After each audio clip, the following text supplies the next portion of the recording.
ইদানিং ফিরোজের একটা সমস্যা হচ্ছে, রিকশায় চড়তে পারে না। রিকশায় চড়লেই মনে হয় কাত হয়ে রিকশা পড়ে যাবে। সে ছিটকে পড়বে রিকশা থেকে। তাকে রাস্তা থেকে টেনে তোলার আগেই পেছনে সমগ্র বাংলাদেশ ১০ টন লেখা একটা ঘাতক ট্রাক তাকে চাপা দিয়ে চলে যাবে। মৃত্যুর আগ মুহূর্তে সে পটপট জাতীয় মুড়ি ভাজার মতো শব্দ শুনবে। শব্দটা ট্রাকের চাকার নিচে তার মাথার খুলি ভাঙার শব্দ।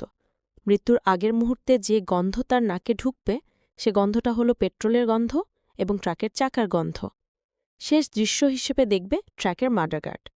ফিরোজ বুঝতে পারছে তার মানসিক কিছু সমস্যা হচ্ছে। সমস্যাটা মনে হয় বাড়ছে। রিকশায় উঠেই সে সারাক্ষণ পিছন দিকে তাকিয়ে থাকে। এই বুঝি ট্রাক এলো। বিদেশে এই জাতীয় সমস্যা হলে লোকজন আতঙ্কে অস্থির হয়ে সাইকিয়াট্রিস্টের কাছে চলে যেত। বাংলাদেশে এর চেয়ে ভয়াবহ সমস্যা নিয়ে লোকজন সুস্থ স্বাভাবিক মানুষের মতো ঘোরাফেরা করে। সে বেসিক্যালি তাই করছে।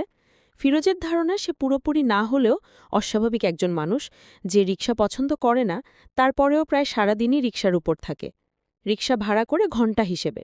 সারাদিনের জন্য ভাড়া করলে সস্তা পাওয়া যায়। সূর্যোদয় থেকে সন্ধ্যা পর্যন্ত ভাড়া ২০০ টাকা। দুপুরের খাবার, বিকেলের নাস্তা এবং মাঝে মধ্যে চা এই ২০০ টাকার বাইরে। এর মধ্যে বেশ কয়েকবার ফিরোজ সারাদিনের জন্য রিকশা ভাড়া করেছে, আজও করেছে। গত কয়েক মাস ধরে তাকে বিচিত্র সব জায়গায় অদ্ভুত অদ্ভুত সময়ে যেতে হচ্ছে। আজ দুপুর ২টা এক ভদ্রলোকের সঙ্গে সে দেখা করবে। ভদ্রলোকের নাম রকিব। তিনি নাকি থিওসফিক্যাল সোসাইটির সদস্য। বিখ্যাত মিডিয়াম। হারানো মানুষ সম্পর্কে অনেক কিছু বলতে পারেন। অনেকের অনেক হারানো ছেলেপুলে সম্পর্কে নির্ভুল সংবাদ দিয়েছেন। ভদ্রলোক ফ্রড না, কারণ তিনি টাকা পয়সা নেন না। তবে ফ্রড না হলেও বিরক্তিকর মানুষ তো বটেই। কয়েকদিন পরপর আসতে বলেন এবং অদ্ভুত অদ্ভুত সময় আসতে বলেন। দুপুর ২টা, বিকাল ৩:৩০। ভদ্রলোক কথা বলতে পছন্দ করেন। সব কথাবার্তায় পরকাল, মন্ত্রতন্ত্র, ভূতপ্রেত বিষয়ক। দুপুরবেলা ভূতপ্রেতের কথা শুনতে ভালো লাগে না। ফিরোজ গম্ভীর মুখে শুনে যায়। গরজটা তার। গত কয়েক মাসে ফিরোজের কিছু অভিজ্ঞতা হয়েছে। তার ধারণা এই অভিজ্ঞতা না হলেও কোনো ক্ষতি ছিল না। প্রথম অভিজ্ঞতা হলো মানুষের মূল্য খুবই সামান্য। ১০,০০০ টাকা হারিয়ে গেলে ২০ বছর পরেও সে টাকার শোকে মানুষ কাতর হয়। মানুষ হারিয়ে গেলে ২০ দিন পরই আমরা মোটামুটিভাবে তাকে ভুলে যাবার চেষ্টা করি। দ্বিতীয় অভিজ্ঞতা হচ্ছে, হারানো মানুষ খুঁজে বের করার কোনো পদ্ধতি বাংলাদেশে নেই। থানায় গেলে পুলিশ অফিসার বিরক্ত মুখে বলেন জিডি এন্ট্রি করুন। বলেই তিনি হাই তোলেন। মানুষ হারানোর সংবাদ পুলিশের কাছে হাই তোলার মতো ব্যাপার। ফিরোজ থানার সেকেন্ড অফিসারের হাই অগ্রাহ্য করেই জিডি এন্ট্রি করিয়েছিল। তারপর জিজ্ঞেস করেছিল এখন কি। সেকেন্ড অফিসার বিস্মিত হয়ে বললেন এখন কি মানে? জিডি এন্ট্রি তো করানো হলো, এখন আপনারা কি করবেন? আমরা অ্যাকশন নেব। কি অ্যাকশন নেবেন? কি অ্যাকশন নেব সেটা আমাদের ব্যাপার, আপনার কিছু না। ফিরোজ অত্যন্ত বিনয়ের সঙ্গে বলল, আমি আসলে জানতে চাচ্ছি, নিখোঁজ মানুষের বিষয়ে আপনারা কি করেন? সব থানায় ইনফর্ম করা হয়। তারপর? তারপর মানে কি? সব থানায় আপনারা জানালেন, তারপর থানাগুলি থেকে কি করা হয়? সেকেন্ড অফিসার বিরক্ত হয়ে বললেন, সত্যি কথা জানতে চান? কিচ্ছু করা হয় না। কিছুই করা হয় না? কি করা হবে? আপনার কি ধারণা থানার স্টাফ হারিকেন জ্বলিয়ে আপনার ভাইকে খুঁজতে বেরোবে? খুন, ধর্ষণ, ডাকাতি দেখে এরা কুল পায় না। মানুষ খুঁজে বেড়াবে কখন? রেকর্ডের জন্য দিই। একটা রেকর্ড থাকলো। থানার রেকর্ডের গুরুত্ব অনেক বেশি। এই রেকর্ড থেকে অনেক গুরুত্বপূর্ণ জিনিস বের হয়ে আসে। এমনও তো হতে পারে যে আপনি আপনার ভাইকে খুন করে ডেড বডি গুম করে থানায় এসে জিডি এন্ট্রি করালেন, ভাই মিসিং। হতে পারে না? জি না, হতে পারে না। আপনার কাছে হতে পারে না, কিন্তু অনেকের কাছে হতে পারে। আমার চাকরি বেশি দিন হয়নি, এর মধ্যেই এ ধরনের কেস গোটা ১০ দেখেছি। বলেন কি? খুব বেশি দুশ্চিন্তা করবেন না। অল্প বয়সী মেয়েটে হারিয়ে গেলে টেনশনের ব্যাপার থাকে। মেয়েরা ব্রেথেলে চলে যায়, বিদেশে চলে যায়। যৌনকর্মী হিসেবে বিদেশে বাংলাদেশি মেয়েদের সুনাম আছে। কি বলছেন এসব? শুনতে খারাপ লাগছে? সত্যি কথা শুনতে সবসময় চিরতার পানির মতো লাগে। চিরতার পানি খেয়েছেন? না খেলে খাবেন। রবীন্দ্রনাথ ঠাকুর খেতেন। শরীরের জন্য ভালো। শরীরটা ভালো রাখুন। Health is wealth. তাহলে আমি কি ধরে নেব? আপনারা আমার নিখোঁজ ভাই সম্পর্কে কিছু করবেন না? কিছুই ধরে নেবেন না। একটা ভালো উপদেশ দেই, শুনুন। ভাইয়ের ছবি দিয়ে পত্রিকা বিজ্ঞাপন দিতে থাকুন। চালু পত্রিকাগুলিতে প্রতিদিন বিজ্ঞাপন দিন। খবরদার, কোনো পুরস্কার ঘোষণা করবেন না। পুরস্কার ঘোষণা করেছেন কি মরেছেন, জীবন অতিষ্ঠ হয়ে যাবে। ভালো একটা উপদেশ ফি ছাড়া আপনাকে দিলাম। গত কয়েক মাসে ফিরোজের অন্যতম ও প্রধান কাজ হয়েছে উপদেশ শোনা এবং প্রতিটি উপদেশ মানার চেষ্টা করা। পত্রিকায় বিজ্ঞাপন দিয়েছে, শুরুতে প্রতিদিন, তারপর সপ্তাহে একদিন, তারপর একটি পত্রিকায় প্রতি ১৫ দিনে একবার। শুধু দেশি পত্রিকায় না, একজনের উপদেশ শুনে কলকাতার আনন্দবাজার এবং স্টেটসম্যানেও বিজ্ঞাপন দিয়েছে। আরেকজনের উপদেশ শুনে জাতিসংঘের মিসিং পারসন বোর্ডতে $20 খরচ করে নাম এন্ট্রি করিয়েছে। এরা যুদ্ধবিধ্বস্ত অঞ্চল এবং শরণার্থী মিসিং পারসনের তালিকা তৈরি করে। একজন ফিরোজকে বলল ফিসফিসানি গলায়, পাসপোর্ট অফিসে খোঁজ নাও, তোমার ভাই রিসেন্টলি কোনো পাসপোর্ট করিয়েছে কিনা। মানুষের ভেতরে অনেক জটিলতা থাকে, চট করে বোঝা যায় না। আমি একজনকে জানি, ফ্যামিলি ম্যান, স্ত্রী পুত্র কন্যার জন্য অসীম মমতা। হঠাৎ সে মিসিং পার্সন হয়ে গেল। পাসপোর্ট অফিসে খোঁজ নিয়ে জানা গেল সে পাসপোর্ট করিয়েছে। সেই পাসপোর্টের সূত্র ধরে জানা গেল সে চলে গেছে অস্ট্রেলিয়ায়। খুব পাকাপাকিভাবে গিয়েছে, ইমিগ্রেশন নিয়ে। অন্য একটা মেয়েকে বউ হিসেবে নিয়ে গেছে। কাজেই আমার মতে পাসপোর্ট অফিসে খোঁজ নেওয়া খুবই জরুরি। অফিসিয়ালি এসব কাজে অনেক সময় লাগে। দালাল ধরলে 1 সপ্তাহের মধ্যে জানতে পারবে। 1000 খানিক টাকা খরচ হবে। 1000 খানিক না, ফিরোজের 3000 টাকা খরচ হলো। 3000 টাকার বিনিময়ে জানা গেল হাসানুজ্জামানের নামে কোনো পাসপোর্ট ইস্যু হয়নি। একজন গম্ভীর মুখে বলল, মেডিকেল কলেজগুলির ছাত্রছাত্রীদের জন্য ডেড বডি কেনা হয়, আপনি জানেন? সাধারণত কেনা হয় বেওয়ারিশ লাশ। বেওয়ারিশ লাশের একটা ভালো মার্কেট বাংলাদেশে আছে। ওইসব জায়গায় খোঁজ নিয়েছেন? খোঁজটা নিতে হবে গোপনে, ডোমদের মাধ্যমে। এই সব বিজনেসে অনেক রহস্যহাস ব্যাপার আছে। রহস্যহাস ব্যাপার মানে? ফিসি ব্যাপার। আমার এক দুঃসম্পর্কের রিলেটিভ সম্পর্কে চাচা, তার বড় ছেলে হঠাৎ হারিয়ে গেল। ওদের টাকা পয়সার কোনো অভাব ছিল না, বিরাট ক্ষমতাবান। এলা প্রায় তোলপাড় করে ফেলল, যাকে বলে কম্বিং অপারেশন। শেষে ছেলেটার ডেড বডি কোথায় পাওয়া গেল জানেন? কোথায়? মেডিকেল কলেজের ডিসেকশন রুমে। ছাত্রছাত্রীরা ডেড বডি কাটাকুটি করছে, লিভার এক জায়গায়, কিডনি আরেক জায়গায়, হার্ট আরেক গামলায়। কাজেই খোঁজ খবর যখন করছেন, ভালো মতো করেন। Leave no stone unturned. Firoz এখন ক্লান্ত এবং বিরক্ত। বিরক্তিটা কার উপর সে জানে না, সম্ভবত তার ভাইয়ের উপর। মানুষটা হারিয়ে গিয়ে তাকে সবচেয়ে বড় বিপদে ফেলে দিয়ে গেছে।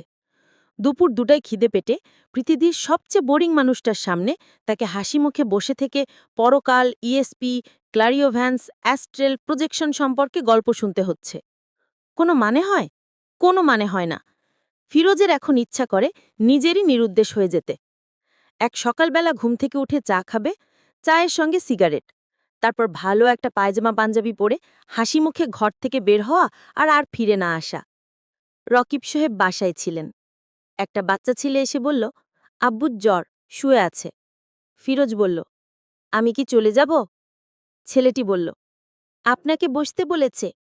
রকিব সাহেব 1 ঘন্টা পর গায়ে একটা চাদর জড়িয়ে উপস্থিত হলেন। ফিরোজ উঠে দাঁড়িয়ে বিনয়ের সঙ্গে বলল, আপনার নাকি জ্বর? রকিব সাহেব বললেন, শরীরটা একটু খারাপ যাচ্ছে। পরপর কয়েকদিন রাত জাগলাম, বয়স হয়েছে, আগের মতো রাত জাগতে পারি না। ফিরোজ বলল, আমার ভাইয়ের ব্যাপারে কোনো ইনফরমেশন কি পেয়েছেন? রকিব সাহেব হাসি মুখে বললেন, চেষ্টা করছি, মনে হচ্ছে পেয়ে যাব। আমাদের ইনফরমেশন গ্যাদারিং টেকনিকটা একটু আলাদা। আমাদের তো ফ্যাক্স মেইল, ইমেইল নেই। আমাদের যোগাযোগটা হয় মানসিকভাবে, সময় লাগে। জি, বুঝতে পারছি। না, বুঝতে পারছেন না, বোঝাটা এত সহজ না। একটা ঘটনা শুনুন। ঘটনা শুনলে আমাদের যোগাযোগ পদ্ধতিটার সম্পর্কে আপনার ধারণা হবে। রকিব সাহেবের যোগাযোগ পদ্ধতি সম্পর্কে ধারণা নেবার কোনো ইচ্ছে ফিরোজের নেই।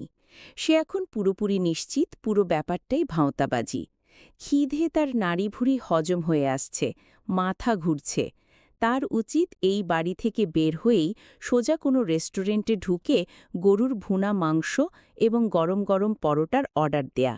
সঙ্গে কাটা পেঁয়াজ থাকবে, মাঝে মধ্যে পেঁয়াজে কামড়। প্রচণ্ড খিদের সময়ে হঠাৎ হঠাৎ কিছু খাবার খেতে ইচ্ছে করে। আজ পরোটা গোশত খেতে ইচ্ছে করবে, অন্য কোনো দিন অন্য কোনো খাবার খেতে ইচ্ছে করবে। ফিরোজ সাহেব? জি স্যার। আপনার কি শরীর খারাপ নাকি? চেহারা কেমন যেন মলিন লাগছে। জি না, শরীর ভালো আছে। চা খান, চা খেতে খেতে গল্প করি। আপনার মনের শান্তির জন্যে বলে রাখি আপনার ভাইয়ের ব্যাপারে। আমি অনিতাকে বলেছিলাম।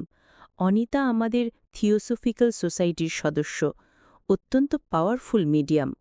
সে আমাকে জানিয়েছে 1 সপ্তাহের মধ্যে পজিটিভ কিছু বলতে পারবে। আমি কি 1 সপ্তাহ পরে আসব? আসুন, আগামী বুধবারে আসুন। রাত 10টার পর আসুন। অসুবিধা হবে না তো? জি না। ওই রাতে আমাদের একটা সিয়ন্সও হবে। ইচ্ছে করলে অবজারভার হিসাবে থাকতে পারেন। সোসাইটির বাইরের কারোর থাকার অবশ্যই নিয়ম নেই, তবে আপনার ব্যাপারে আমি বলে টলে ব্যবস্থা করে রাখব। জি আচ্ছা। এখন শুনুন, আমার জীবনের একটা অদ্ভুত ঘটনা। 4 বছর আগের কথা, অক্টোবর মাস। তারিখটা হল 9 তারিখ। সন্ধেবেলা এক ভদ্রলোক এসে উপস্থিত হলেন। বছর 2 আগে তার একটা মেয়ে মারা গেছে। কিছুদিন হল রোজ মেয়েটাকে স্বপ্ন দেখছেন। মৃতা মেয়ের সঙ্গে যোগাযোগ করতে চান। আমরা কোনো ব্যবস্থা করে দিতে পারি কিনা। তিনি সঙ্গে করে মেয়ের কিছু ব্যবহারী জিনিসপত্র নিয়ে এসেছেন। মেয়ের ছবি এনেছেন। তার হাতে লেখা ডায়েরি এনেছেন। আমি বললাম, রেখে যান, দেখি কিছু করা যায় কিনা। মৃত মানুষের আত্মাকে চক্রে আহ্বান করা কঠিন কিছু না, তবে অল্প বয়সে মারা গেলে সমস্যা হয়। প্ল্যানজেটে বা চক্রে শিশুদের আহ্বান করার নিয়ম নেই। আহ্বান করলেও তারা আসে না। ফিরোজ জড়ানো গলায় বলল, ও। ঘুমে তার চোখ জড়িয়ে আসছে। মনে হচ্ছে যে কোনো মুহূর্তে সোফায় সে এলিয়ে পড়বে এবং তার নাক ডাকতে শুরু করবে। ভদ্রলোক একটা ভয়ঙ্কর গল্প ফেনেছেন। এর মধ্যে নাক ডাকানো ভয়ঙ্কর ব্যাপার হবে। ঘুম কাটানোর কিছু পদ্ধতি সে ব্যবহার করছে, লাভ হচ্ছে না। উল্টা আরও ঘুম পাচ্ছে। সব পদ্ধতি কোনো না কোনো সময় ব্যাকফায়ার করে, উল্টো দিকে চলা শুরু করে। তার বেলায় এখন তাই হচ্ছে। ভয়ঙ্কর কোনো ঘটনার কথা ভাবলে ঘুম কেটে যায়। সে ভাবছে বাসায় পৌঁছেই দেখবে তার মা অকলিমা বেগম আঁকাবাঁকা অক্ষরে একটা চিঠি পাঠিয়েছেন। চিঠির প্রতিটি সংবাদই দুঃসংবাদ। বাবা, ফিরোজ, তুমি জমি বিক্রি করিয়া টাকা পাঠাইতে বলিয়াছ। আমি যথাসাধ্যে চেষ্টা করিতেছি। লোকজনের হাতে এখন টাকা নাই। জমি কেনিবার ব্যাপারে কাহারও আগ্রহ নাই। তুমি মহা বিপদে পড়িয়াছ, ইহা আমি জানি, কিন্তু কি করিব, আমি নিরুপায়। ফিরোজ সাহেব? জি স্যার। আপনার কি জ্বর-টর আসছে নাকি? চোখ লাল? বোধহয় জ্বর আসছে। আজই বরং উঠি। গল্পের শেষটা শুনে যান। শেষটা না শুনলে মনের উপর চাপ থাকে। এই চাপ মানসিক শান্তির জন্যে ক্ষতিকর। তারপর কি হলো শুনুন। আমরা কয়েকটা সিয়ন্স করলাম এবং প্রতিবারই রিডিং পেলাম মেয়েটা জীবিত, মৃত নয়। বুঝতে পারছেন ব্যাপারটা? জি। আমার নিজের ধারণা হলো আমরা কিছু ভুল করছি। আত্মার অনেকগুলি স্টেট থাকে, নানান স্তরে তাদের বাস। পৃথিবীর কাছাকাছি যারা থাকে তাদের। ফিরোজ বাসায় পৌঁছল জ্বর নিয়ে। তার ঝোঁকে জ্বর এসেছে। জ্বর আসায় একটা সুবিধাও হয়েছে, পরোটা গোস্তের ব্যাপারটা মাথা থেকে চলে গেছে। এখন ইচ্ছে করছে কাঁথার ভেতর ঢুকে পড়তে, দরজা জানালা বন্ধ করে কাঁথার ভেতরে ঢুকে কুণ্ডলি পাকিয়ে যাওয়া। মোটামুটি মাতৃগর্ভের মতো একটা পরিবেশ তৈরি করে জন্মের আগের অবস্থায় ফিরে যাওয়া। এই স্টেটেরও নিশ্চয় কোনো নাম আছে। থিওসফিস্ট রকিব সাহেব বলতে পারবেন। দরজা খুলে দিল ইমন। সে দরজা খুলতে শিখেছে। চেয়ারের ওপর দাঁড়িয়ে সিটকিনি খুলতে পারে এবং এই কাজটা খুব আগ্রহের সঙ্গে করে। ফিরোজ বলল, খবর কি রে? ইমন বলল, মা তোমাকে ডাকে। ফিরোজ বিরক্ত মুখে বলল, মা আমাকে ডাকবে কিরে বেটা? আমি তো এইমাত্র ঢুকলাম, ভাবি তো জানেই না আমি এসেছি। ইমন আবারও বলল, মা তোমাকে ডাকে। ইমনের মধ্যে রোবট টাইপ কিছু ব্যাপার আছে। মাথার ভেতর কিছু ঢুকে গেলে সেটাই বলতে থাকে। ফিরোজ বলল, যাচ্ছি, হাত মুখ ধুয়ে তারপর যাই। বুঝলে রে বেটা, শরীর ভালো না, থার্মোমিটার না দিয়েও বুঝতে পারছি 103 জ্বর। মা তোমাকে এখনই ডাকে। ফিরোজ সুরাইয়ার ঘরের দরজার সামনে দাঁড়িয়ে হতভম্ব হয়ে গেল। খাটে বিছানো সাদা চাদর রক্তে মাখামাখি, চাদর থেকে গড়িয়ে মেঝেতেও ফোঁটা ফোঁটা রক্ত পড়ছে। সুরাইয়ার মুখ ছাইবর্ণ, প্রচণ্ড ব্যথা সে নিজের মধ্যে চেপে রাখছে তা বোঝা যায় শুধু তার কণ্ঠার হাড়ের ওঠানামা দেখে। ভাবি, কি হয়েছে? সুরাইয়া ফিসফিস করে বলল, বুঝতে পারছি না, বোধহয় অ্যাবর্শন হয়ে যাচ্ছে। কি সর্বনাশের কথা! ভাবি, আমি এক্ষুনি অ্যাম্বুলেন্স নিয়ে আসছি, তুমি আর কিছুক্ষণ এইভাবে থাকো। সুরাইয়া জবাব দিল না, ঘোলাটে চোখে তাকাল। সেই ঘোলাটে চোখের দিকে তাকিয়ে ফিরোজের মনে হল অ্যাম্বুলেন্স আনতে গিয়ে সময় নষ্ট করা যাবে না, এত সময় হাতে নেই। তাকে যা করতে হবে তা হচ্ছে ভাবিকে পাজাকোলা করে নিয়ে এক্ষুনি রাস্তায় চলে যেতে হবে। কোনো একটা বেবি ট্যাক্সিতে উঠে বেবি ট্যাক্সিওয়ালাকে বলতে হবে, তাড়াতাড়ি মেডিকেলে নিয়ে যাও, তাড়াতাড়ি। বেবি ট্যাক্সির ভেতরে সুরাইয়ার মাথার গোলে ইমন বসে আছে। ফিরোজের পাশে ইমন। তার মুখ দেখে মনে হচ্ছে না সে খুব ভয় পাচ্ছে। সে অবশ্যই তার মায়ের দিকেও তাকাচ্ছে না। সে বেবি ট্যাক্সির সাইডের আয়নাটার দিকে তাকিয়ে আছে। এই আয়নায় বেবি ট্যাক্সির ওয়ালার মুখ দেখা যাচ্ছে। বেবি ট্যাক্সিওয়ালার মুখ দেখতে ভালো লাগছে, কেমন গোল মুখ, চোখ দুটিও মার্বেলের মতো গোল। এর মধ্যে সে একবার শুধু তার ছোট চাচার দিকে তাকিয়েছে। ছোট চাচা খুব কাঁদছেন, শব্দ করে কাঁদছেন না, তবে তার চোখ দিয়ে টপ টপ করে পানি পড়ছে। ছোট চাচার কান্না দেখে তার মনে হচ্ছে মা মারা গেছেন। এখন থেকে সকালে কে তাকে স্কুলে নিয়ে যাবে? ছোট চাচা? স্কুল থেকে ফেরত নেবার সময় ছোট চাচার সময় মতো আসবে তো? দেরি করে এলে তার খুব খারাপ লাগবে, কষ্ট হবে। সুরাইয়াকে হাসপাতালে ভর্তি করা হলো সন্ধে 6টায়। রাত 3টায় ডাক্তাররা তাকে অপারেটিং রুমে নিয়ে গেলেন। তাদের দেখে মনে হচ্ছিল না রোগী সম্পর্কে তারা খুব আশাবাদী। কিছু একটা করতে হয় বলে অপারেটিং রুমে নিয়ে যাওয়া। ইমন একটা বেঞ্চিতে একা একা বসেছিল। এত রাত হয়েছে, তারপরেও সে জেগে আছে, ঘুম পাচ্ছে না। ছোট চাচা তাকে একটা কলা, একটা বনরুটি কিনে দিয়েছেন। সে কলা এবং বনরুটি হাতে বসে আছে। ছোট চাচা খুব দৌড়াদৌড়ির মধ্যে আছেন।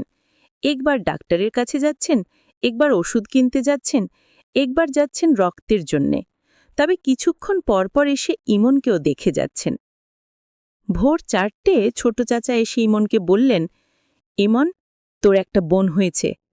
তোর বোনটা ভালো আছে, তোর মাও ভালো আছে, আর কোনো চিন্তা নেই। বোনটার নাম কি? নাম এখনো রাখা হয়নি। নাম রাখা হয়নি কেন? ছোট চাচা সেই প্রশ্নের জবাব না দিয়ে ক্লান্ত গলায় বললেন, আমি আর দাঁড়িয়ে থাকতে পারছি না, বেঞ্চিতে লম্বা হয়ে ঘুমিয়ে পড়ব। তুই কলাটা এখনো খাসনি? না। আমাকে দেখ, খেয়ে ফেলি, খিদে চোখে অন্ধকার দেখছি। ফিরোজ কলা খেয়ে বেঞ্চিতে শুয়ে পড়ল এবং সঙ্গে সঙ্গে ঘুমিয়েও পড়ল। ইমন ছোট চাচার মাথার কাছে জেগে বসে রইল। তার মনে হচ্ছে জেগে থাকাটা খুব দরকার। বেঞ্চিটার পাশে চওড়া কম, ছোট চাচা যে কোনো মুহূর্তে গড়িয়ে পড়ে যেতে পারেন। পাহারা দেবার জন্যে তাকে জেগে থাকতে হবে। তার একটা বোন হয়েছে, অথচ তার নাম রাখা হয়নি, এই চিন্তাটাও তাকে অভিভূত করছে। সবারই নাম আছে, শুধু তার বোনটার কোনো নাম নেই। যদি নাম রাখতে ভুলে যায়, যদি কোনো দিনই তার নাম না রাখা হয়, তাহলে কি হবে? মন খারাপ করে বেচারা ভুলে বেড়াবে। কেউ তাকে খেলতে ডাকবে না। কি করে ডাকবে? মেয়েটার তো নামই নেই। চোখে এক ফোঁটা পানি আসেনি। এখন এই ভোর রাতে বোনটার দুঃখে তার চোখে পানি এসে গেল। সে যতবারই শার্টের হাতায় চোখ মোছে, ততবারই চোখে পানি ভর্তি হয়ে যায়। তার একটা বোন হয়েছে, সেই বোনটার নাম কেন নেই?